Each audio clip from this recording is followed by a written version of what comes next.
I'm with B Roots on this. I think Pulsechain will outperform Solana big time this cycle. Big time. Solana's still sitting at $135. It only did a puny 5% gain in the last 7 days. They 5% in laughed at 7 days. me.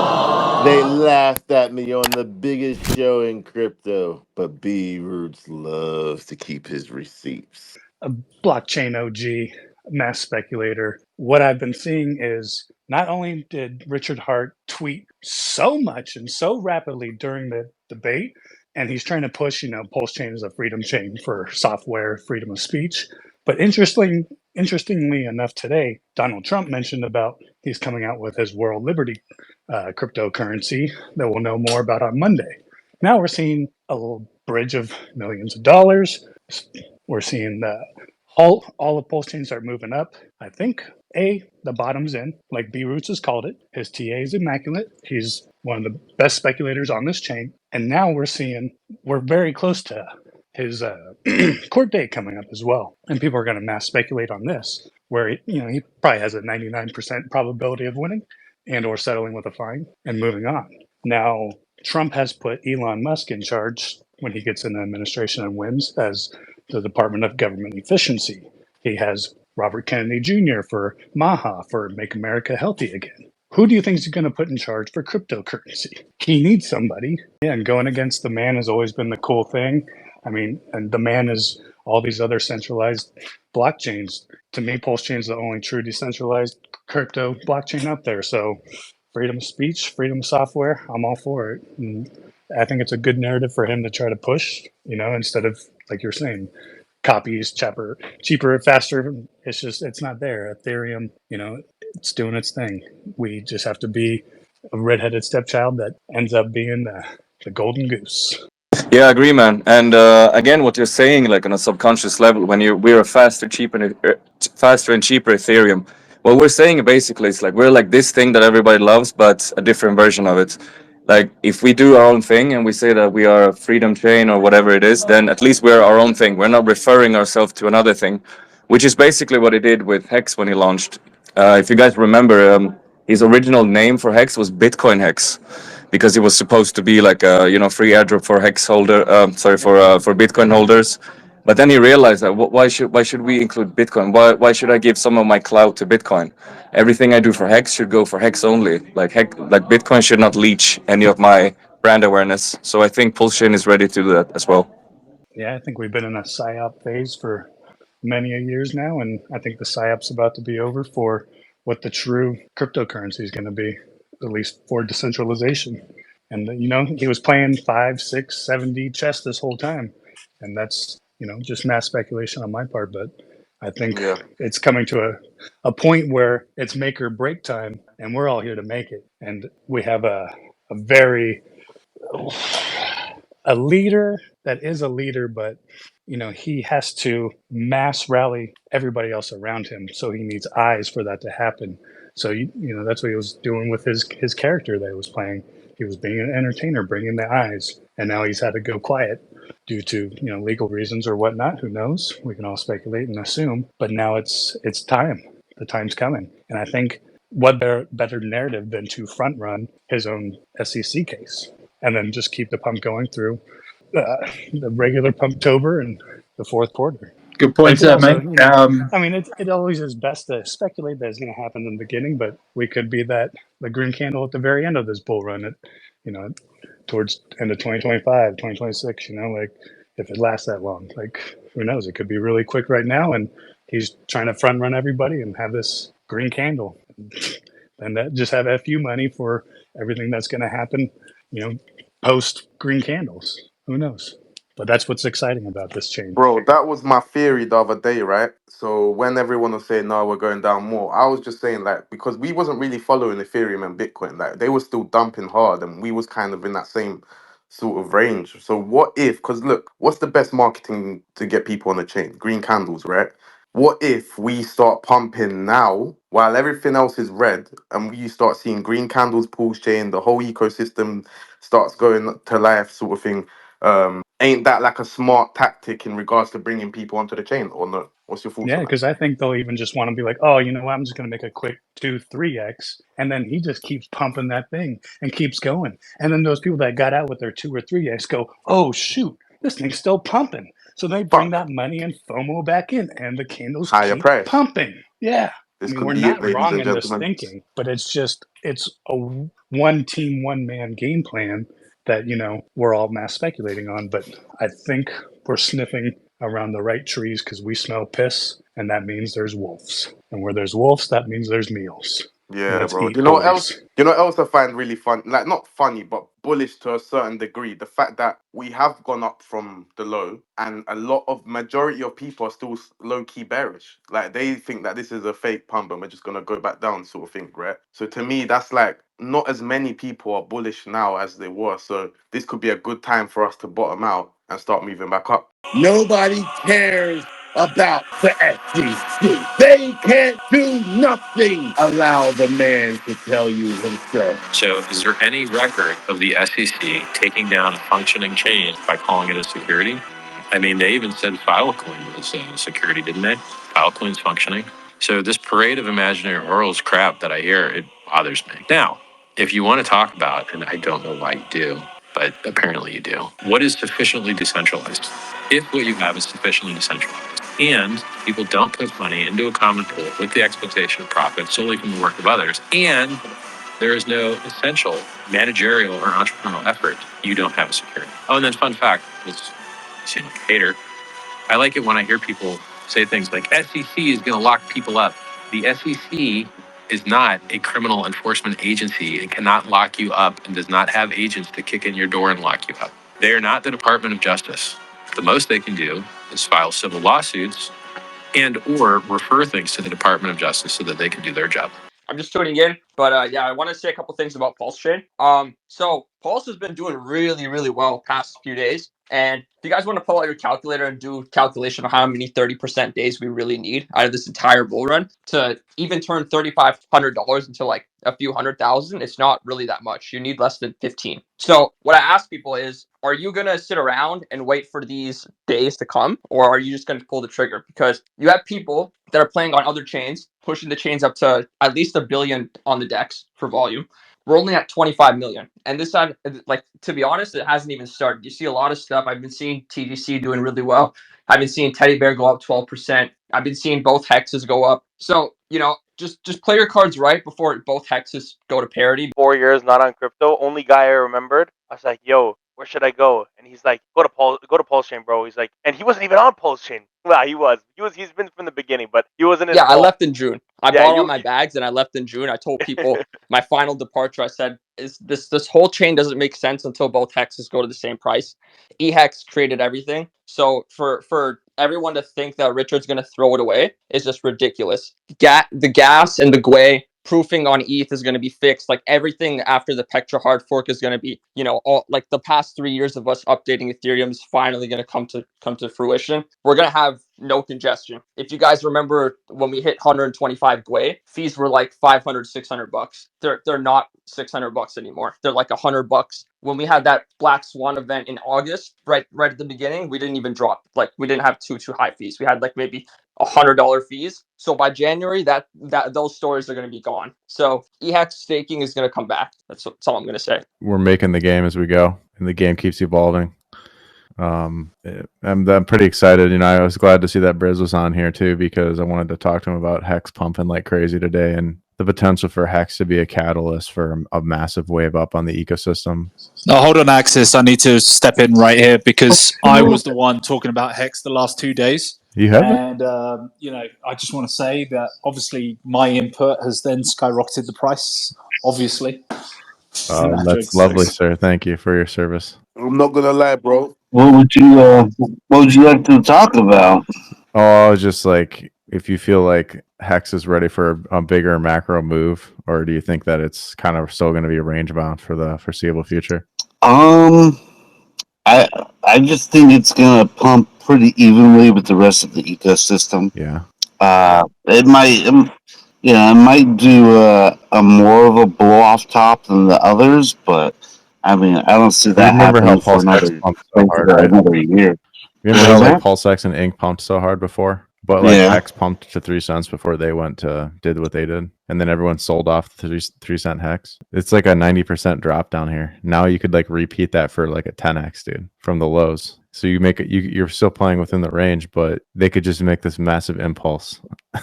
Dude, that thing's trading like Hex on Pulsechain is trading like 800-900K a day minimum. It's usually trading like $2 to $5 million of trading volume on just the main pair. So I think like that market is a lot bigger than most people understand right now, and it gives a lot of leverage. There's a lot of leverage there because it's got the lowest liquidity of any of the 4 assets, so it's extra pumpy. Yeah, it makes me wonder. Throughout the last like couple of years, how much Hex has like the general community been buying. And same thing with Pulsex. I'm wondering, how much money people have been dumping into those 2 assets. They almost seem like the black sheep of the Richard Hart ecosystem currently.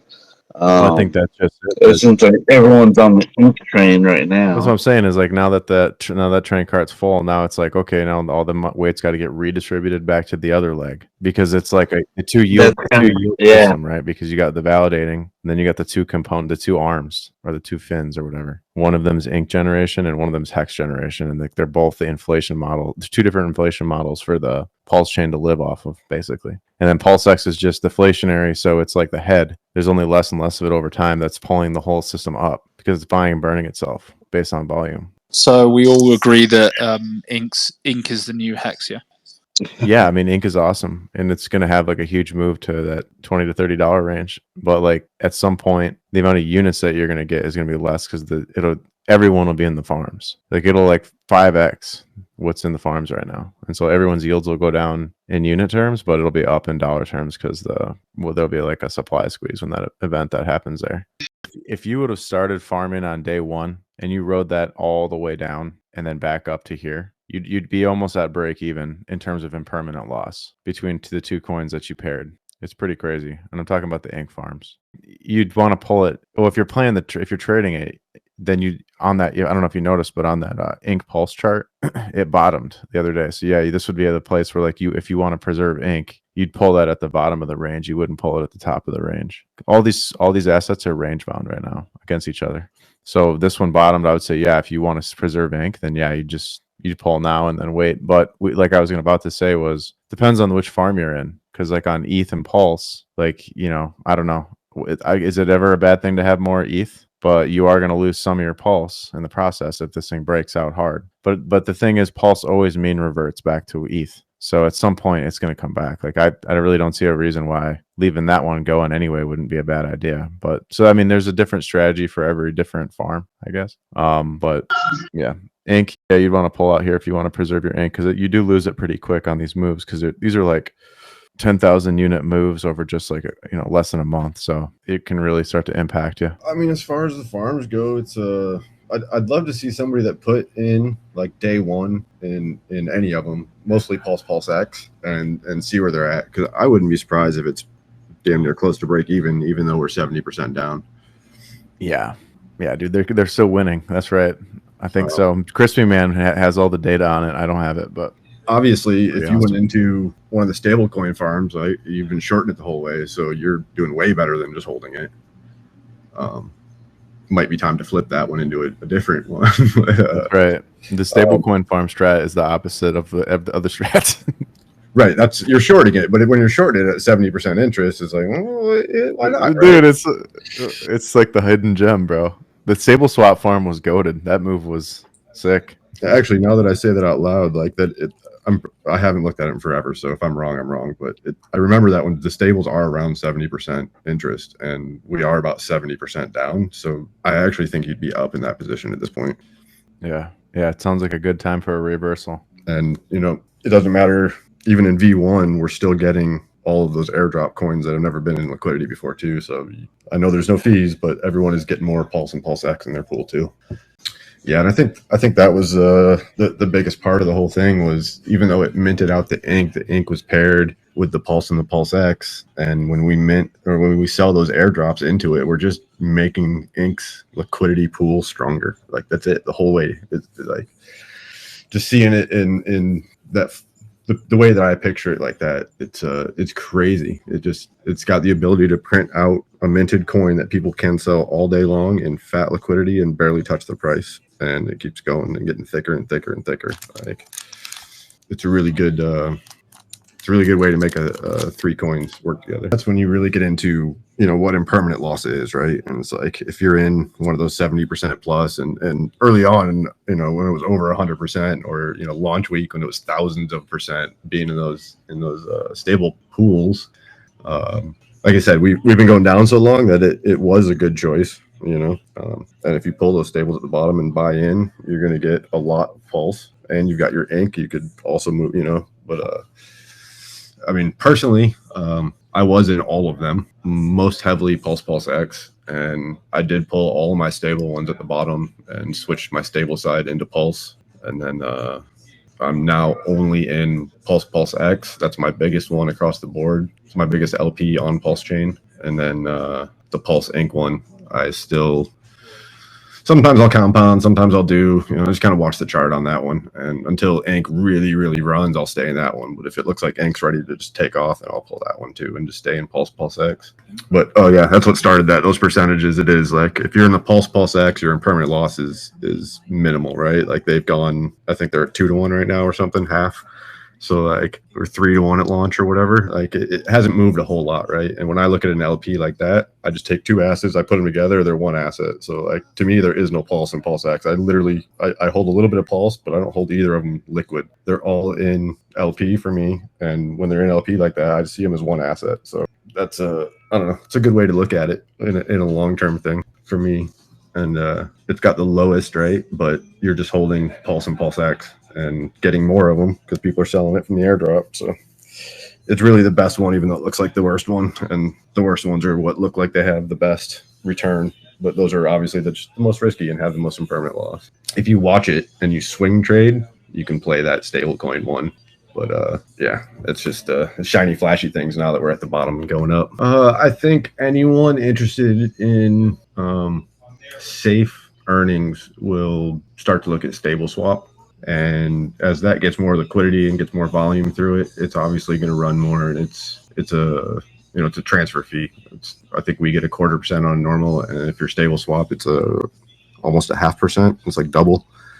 So if you park your money in that, you know, and this is more whale game, and or when we flip and we go down and you're in stables, right? Like, you don't want to just sit in stables. You can sit in stable swap, the accumulation of those 3 stables, and make that APR off of that. And then if you want to go on top of that, you can go into you can pair that with like DAI from Ethereum, USD, one of the other stables, right? And then you've got an LP, and you can make more fees on top of that. I forget what it was running at. I just checked it the other day, and it's a low LP. It just launched a week ago. You know, like, it's not actually meant to be the stable coin, but it very well can be. And I think the Pulse pool is running like a 70% APR, but obviously it's a stable, so you're just in permanent loss, you're getting wrecked. But at 70%, you're making half of that is an LP that's making its own on top of that, right? So you're just amplifying it. If you do a DAI pool and allow them to trade that, then you're just getting an APR on top of an APR with a stable coin. Biggest difference, right? And like, I don't care if anyone believes it or not, but the entire ecosystem's benevolent. Like, when I made it, I burned the whole supply with 5 million Pulse, and was like, hey, you know, if it doesn't work, it doesn't work. Burn, gone. And if it works, it works, you know. And I mean, I bought in a very humble amount, oil, like 5%. Like, yeah, I paid pennies for it, but I'll never sell it. I might sell the reflections one day, but it's like, I know what this is worth. And I know in 10 years that this is going to be 100 million market cap or more, depending on where we're at. You know what I'm saying? Like, if Pulse is 100x now is 100 million market cap. So if this is a 5x on top of that, it's a 500 million market cap. I'll say that I think that it's totally plausible that it could peg, but it doesn't. Again, like you said, it doesn't really matter ultimately, because it's got just as good of a chance of getting to dollars hex when it's just simple supply and demand. They both have, like, pretty sure there's less user supply of PDI than there is hex, liquid and rolling on like 90-day basis. So technically, just on supply and demand, it's probably easier to get PDI to $1 than it is hex. So yeah, they could both get there. But the question of pegging and all that, I don't know. It depends on if they want to turn the contract back on once it's there. Can you back it with the collateral at the right rate, or are they already backing it? I don't know. I didn't really bother to look that deep. but the price chart and the volume and the interest is enough for me. And as, like, I'm pretty sure Sonny's going to agree that it's like one of the biggest pools USD value with Atropa, like on the entire blockchain. And so that thing's just a meat house, dude. It's like a volatility funnel and a volume funnel that it has, because its weight is so big, its mass is so big that it just, all this energy runs through it, and gas prices actually go up and going up because the PDI has been pumping like a crazy. Yep. What do you think, Sonny? Mathematically, PDI, absolutely. Economically, meme coins on Sol do the volume of our entire chain every day. So somewhere in the middle is where we go. But the math's there. It can definitely do the thing. Yeah, I'm hyped for it. I'm ready for it. We've seen a lot of stuff come from like Decentralized Me and Iron 9 Capital. A lot of good evidence, good research. I'm leaning on the side of mechanically it's possible. So like it's all laid out right there in front of us. So, no one's refuted it, telling that that's not possible. It is. So is it capable of going to $1 mechanically? Yes. Is Richard Hart behind it? Is he going to send it to $1? That's still, who knows. But what's most important above all those things is, what is the value of a stable coin? Not like the dollar, but it's a redeemable coupon, right? So the stable we have on our chain, we can take it, exchange Pulse or whatever is tied to it for that stable, take it back over the bridge, take that coupon, and then redeem it for, whatever other asset we want. In the case of DAI on Ethereum, you can redeem it for the assets in that vault. So if we send PDI to $1, like the theory is that once it's there and there's a mechanical thing keeping it at $1, that it should technically send Pulse's price up through the roof. Because if you take a stable coin and sell it for an asset, it could theoretically increase its price. But what can you do with the DAI though? Where can you redeem the DAI, PDI? Only place you can redeem it is in the vault. And so for him to take it to 33 billion so that it would be backed collaterally to stabilized, he would have to fill it with the same assets you would be selling it for, with the Pulse, the Hex, the Ink, Pulsex, maybe not Ink, but probably Ink. Anyway, the point is that no matter how much, if he does bring it, there has to be something we use. We need to take DAI and start like sneaking it on exchanges or something as the meme coin. It's a meme coin. Yeah, it's all these zeros. You never know. Look at the Shiba, right? It's a meme coin. Just sneak it on exchanges. So when it does go to $1, now we have a stable coin snuck on MXC, all these places. It's redeemable, and then it has a value at 1. If we go to 1 where it's not, it's only redeemable for the same assets the holders would be selling it for, we're just circle jerking it. I don't see, if the price does go up, there's only so much money at the door still. There's only so many coupons that came across the bridge that are redeemable on other chains, USDT, USDC, and so forth. When we can get PDI across these other chains and it's redeemable, you can use it on Ethereum, and well, clearly you can now, but if we started taking it to other places, other layer ones and so forth, compatible and whatnot, then going to 1 would make it more sense that all those people having it on all those exchanges can now come to Pulsechain and redeem that 1 at our vault, just like you do DAI on Ethereum. DAI is a multiplier on Pulse. Atropa is built on top of DAI, and it's the largest holder, so it's a multiplier of DAI, right? So if Pulse goes up inherently, if no one ever trades anything, DAI goes up, which means Atropa goes up, right? So if you put a little bit of buy pressure into DAI, Atropa still goes up. And then you put a little bit of buy pressure into Atropa goes up even more, right? So I'm going to return. We're talking about PDI. Right? We're talking about the PDI copy though, right? I know, man. Yeah. Let me just finish real quick. Okay. No. Just when you say DAI, I just want to be sure that you're not talking about DAI from Ethereum. You're specifically talking about PDI. We're talking about the fork copy that Atropa. Okay. Right. Got it. But from token A to token B, I could go token A, token B, and then all you do is you make token B token A and bring in a new token B, right? So multiplier. Every time you go to a token, you multiply. So we went Pulse, DAI, Atropa, TSFI, down, right? That's 5 multipliers. And you can keep going down and down and down, right? The original mint and pairings was like 32 coins. All you had to do was buy DAI, and all 32 coins went up. Now, personally, I think us adding liquidity on our own. PDI.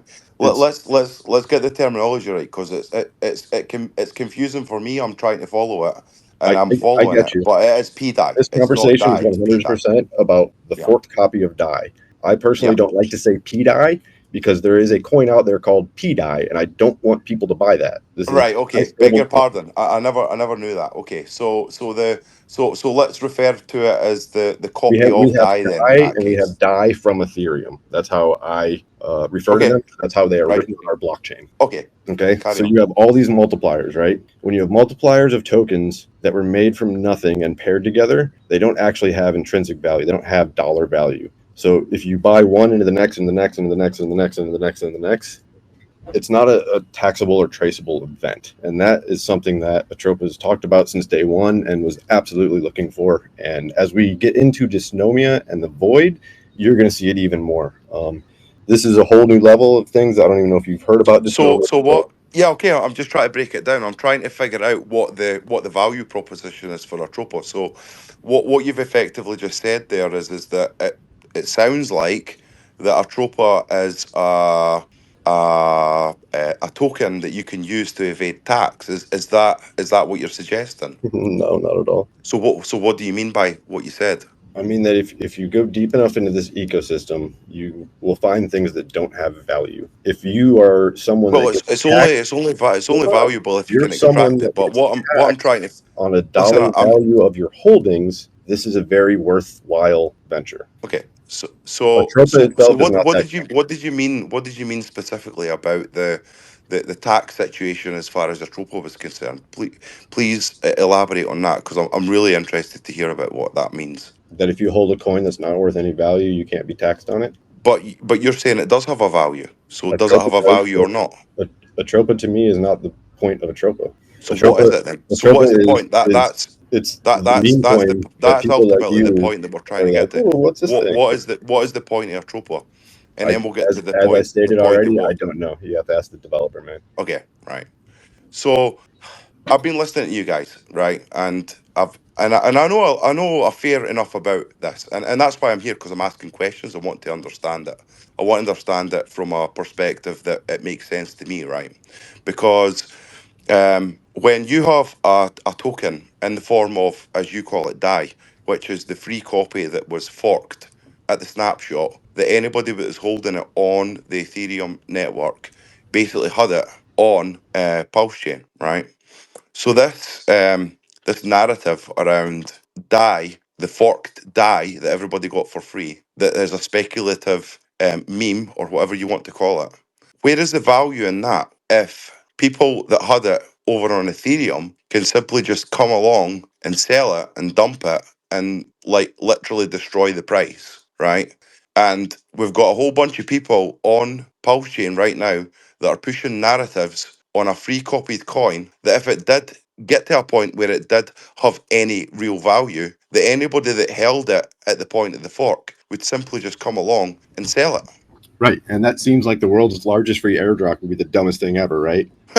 Exactly. Okay. This is It 100% does. Why would you give complexity that I struggle with. So Okay. yeah, So please explain that. if somebody takes a token that was never bought out of a liquidity pool and sells it into a liquidity pool, right? It's now worth something. When it was in their wallet, it was worth nothing, right? So if you hold that liquidity pool and you plan it right to where they sell this crazy price impact because they have all these free coins and they don't care, they're just exiting it, they get such little value out of it that when it goes into your LP, like Right, let me try and paint the picture slightly differently, right?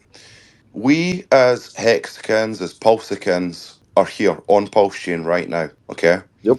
And we are or some people are promoting a narrative around a free copy coin that 90% more people own on the fork side when they got it for free. Okay, They've just hold not on. come and sold Zoom it out. yet, right? Zoom Hang out on. and Let instead of me die, finish. Let me finish though. okay. Let me finish. So say that 10% of the people on Pulsechain right now own so much of that DAI, right? And the other 90% is owned in wallets that got it for free at the point of the fork. Okay.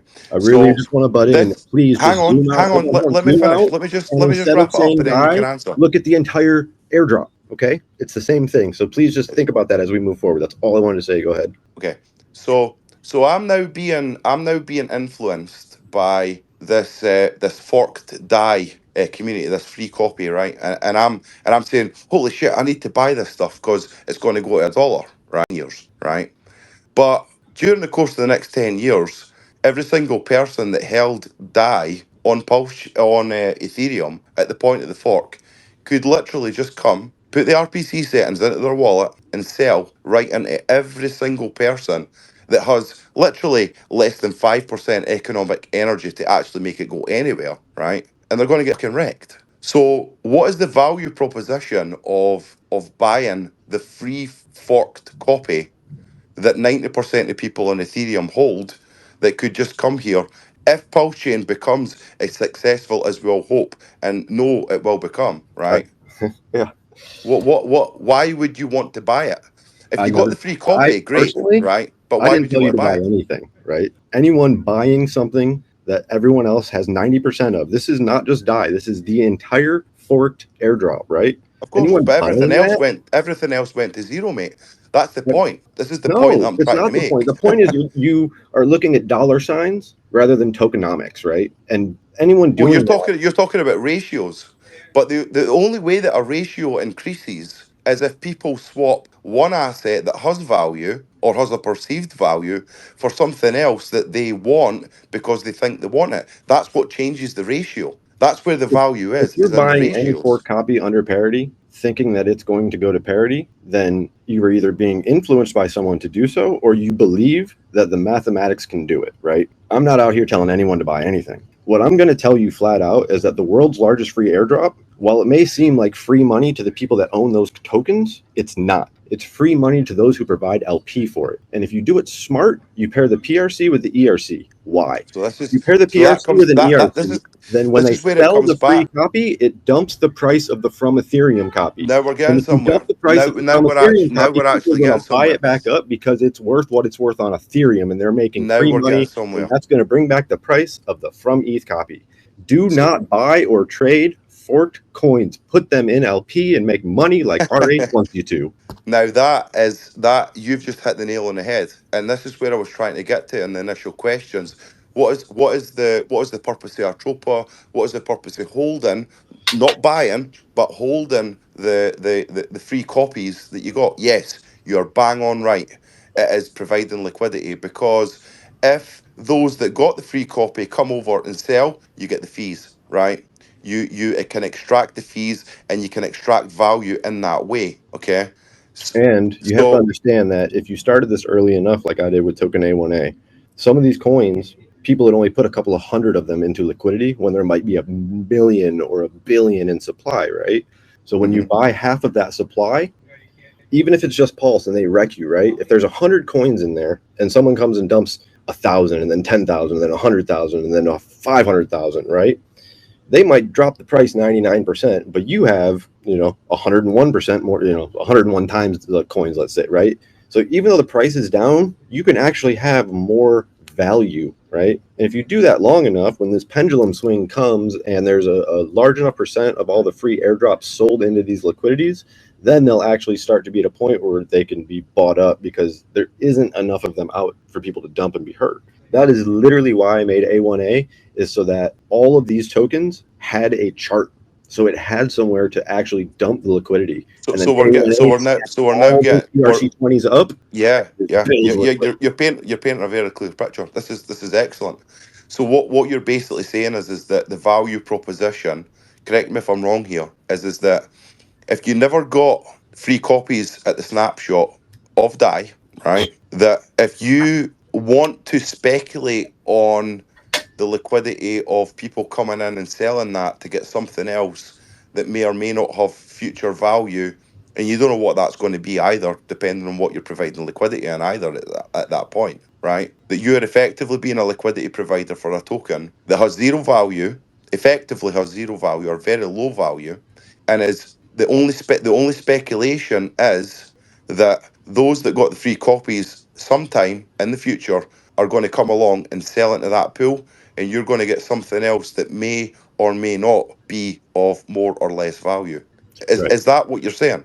Right. You have to realize, like, you have to, these tokens that were never in LP, when they get sold into an LP, they now No, have no, of course. value. Listen, Oh, I'm not. I'm not daft. I'm I'm going not somewhere. daft. I know. I Listen, I'm know. going somewhere with this I'm trying because, to understand where like, I know, and I'm the trying to community explain it. mentality is Stop. on this. Okay. If you zoom out one more time, you would see that Pulse and Pulsex was an airdrop, right? It did the same exact thing. If you were in early enough and people start dumping their coins, you collect a lot more than you ever put in, right? Right. Okay. Now, So hold you on. can't. I'm You not can't. done. Go on. Carry on. After this, what we did is we took these coins and we paired them with something from a bridge. Now, when you bridge something in, you mint a new token. So you take something that's never been in an LP again and put it into an LP, right? So the more they bridge over, the more they're just giving to us an LP. The more people sell from the airdrop, the more they're just giving to us an LP. And if you have the strength to wait it out and not look at the dollar signs and just sit there and count your tokens all day, you're winning. Like, that's what Pulse Chain is about. This chain is about liquidity. I agree. I agree on a lot of different levels of what you said there, but I think that the biggest thing that I disagree on is comparing the free copies to Pulse and Pulsex in the form of the airdrops. Now, RH said himself, pair them together. no, of course they did. Of course they did. And the value of everything on Pulse is effectively tied to RH tokens, and we know that. But okay, let me try and put it this way, as far as like that comparison is concerned. So a whole bunch of people sacrificed for free speech and stuff, right? And we know that RH has taken some of that sacrifice Hold on. and How gone can he ahead. take something that you gave to him? Well, we gave it to him and then he took it and he's doing We some of it. sacrificed, So all right, and he's using yeah, it. it was sacrificed. Listen, I'm not suggesting that he's going to do anything with All it, right. right? But the point I'm trying to make is that we sacrificed that, and he's bought a whole bunch of stuff. He's got loads of DAI. He's got loads Ethereum. He's got loads other stuff. Like I think he's minting a whole bunch of like stables on Aave, but there has been some incidents where things have gone up as far as like things that he likes are concerned, and they're connected to certain wallets, not not to be perceived as being like performance for the future, right? So what you're doing by suggesting that these free airdrop tokens, just taking that into account, which I think we do agree on, right, without expectations, then what we're saying is that everybody that invests or buys or provides liquidity for DAI that was forked from Ethereum that was the free copy, whether you buy it, whether you provide liquidity or you do something with it, right? That you're suggesting that everybody that holds the real DAI on Ethereum are going to bridge it in and they're going to use it to buy stuff that they want in the form of the free copies. Is that is that the narrative, or is that what you think? Or I'm just trying to kind of understand where does the actual value come from? Does it come from other people? Does it come from people The, that are buying it, the providing value comes liquidity, or the does value it? it comes through arbitrage. We don't need anyone on this chain. No one has to trade. We don't need anything. We need a stable pair and an Ethereum pair. And if Ethereum moves, Pulse Chain works. It's how the math goes. Right, Anything say else that is again. icing on the cake. Say that again. Go and repeat that again. It's just simple arbitrage, right? So if you put the same asset on two different chains and it's at two different prices, people are going to arbitrage it. They're forced Why would they arbitrage it though? to make money. No, but Arbitrage bots are 100% the die. profitable trades. No. What you've said is completely wrong and incorrect. If you make a copy of something, it only has value if people actually put value into it, right? Okay. So DAI from Ethereum has value, right? Let's just say let's go with Bitcoin. Wrap it has Bitcoin from Ethereum on Pulse Chain has value or no? hang on. You've asked me two questions. Let's go to the first one. So DAI on I don't Ethereum want to has do a stable value, coin, though. I want yes, something volatile. because it's redeemable. It's redeemable for $1 worth of fiat. That's where the value comes from. DAI on So Ethereum, yes. yeah. Right. Does DAI from DAI or Ethereum on Pulse does the Chain free is copy? redeemable Hang for on. DAI. Well, let me ask you a question then. Does the copy of DAI on Pulse Chain have the value of $1 worth of fiat anywhere? Yes. Let's switch it from DAI and look at wrapped Bitcoin. Who's going to So arbitrage? wrapped Bitcoin Who- on Ethereum is 60,000, and on Pulsechain it's 55. You know what they're going to do? They're going to bridge money in. They're going to buy it at 55. They're going to bridge it out, and they're going to sell it for 60, and they're going to make $5,000, give or take price impact and blah blah blah. Why would they want to do that? Why? Because they just made $5,000. Why wouldn't they do it? No. Why would Easy money, bro. Why would anybody in the first instance even want to bridge in any money to buy free copies of coins that were I'm given not to talking about a loads free of people? copy. I'm talking about wrapped Bitcoin from Ethereum on Pulsechain. Right. Okay. Right. No. You're talking about free copies, generally speaking. So here's another analogy I for you. very Then. clearly said that I was talking about. Here's another on analogy Ethereum for on you, right? Pulsechain coin. Here's another analogy, right? They're going to Let's say- arbitrage it. The chain does not need anyone, bro. It will Here's do the another math forever on its own, and it will build and burn liquidity, and it will buy and burn Pulse X without any one of you. Period. Here's It'll another go up analogy and to for the you. right forever. Here's another analogy for you. Let's forget about separate different blockchains, and let's just say like on one blockchain. Let's just say Ethereum, for example, right? We can't though because we're talking about Pulsechain. No, it doesn't matter. It doesn't matter. I'm going to give you with liquidity at launch. Well, If you have another one interrupting me now. that didn't, so am I going we to can get talk about to it. Okay, it's participate in Bitcoin. this The debate only at this other thing point? like this Oh. is Bitcoin because Bitcoin didn't have anything.